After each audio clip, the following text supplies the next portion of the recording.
근데 이제 AI가 도입된 프로그래밍은 그 디터미니스틱하지 않다라는 아주 큰 문제가 있습니다.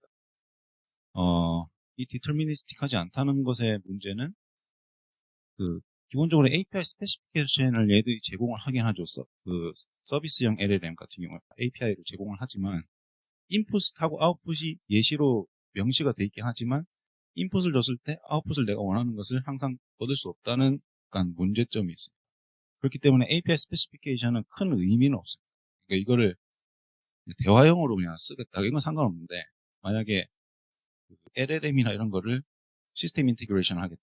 어떤 서비스에 내가 적용을 해가지고 퀄리티를 어느 정도 보장하는 뭔가를 만들고 싶다. 이런 관점에서 볼 때는 상당히 리스크가 있을 수밖에 없다는 거죠.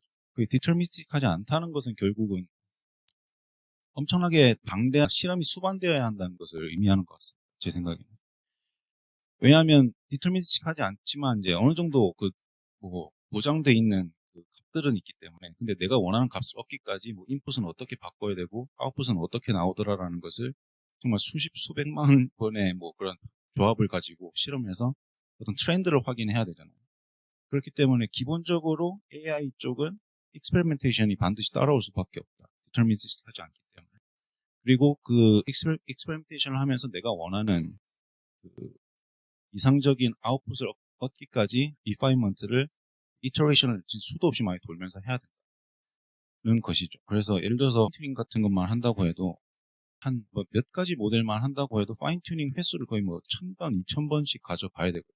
왜냐하면 데이터 종류는 어떻게 해야 되고 내가 파라미터는 어떻게 해야 되고 어떤 파라미터 개수는 몇 개를 조정하는 것이 좋을 것인가 이런 것들을 다 조합한 다음에 결과물을 뽑은 다음에 그 결과가 나온 모델로 또 컨텐츠를 제너레이션 한 다음에 제너레이션 된 걸 또 따로 이밸류에이션 해야 되고 하기 때문에 그래서 많은 튜토리얼들이 뭐 파인 튜닝 같은 경우도 되게 쉽습니다. 하지만 사실 병렬로 수천 수천 번의 그 파인 튜닝을 진행을 해서 그 중에서 내가 하이퍼 파라미터가 가장 적합한 녀석을 찾아야 되는 그런 문제라고 볼 수 있죠.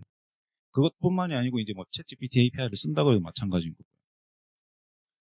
그렇기 때문에 이제 익스텐시브 익스페리멘테이션 같은 경우는 이제 직접 하셔도 되지만 어떤 내가 모델을 쓰고 싶다. 내가 직접 모델을 만드는 파인 튜닝 한다.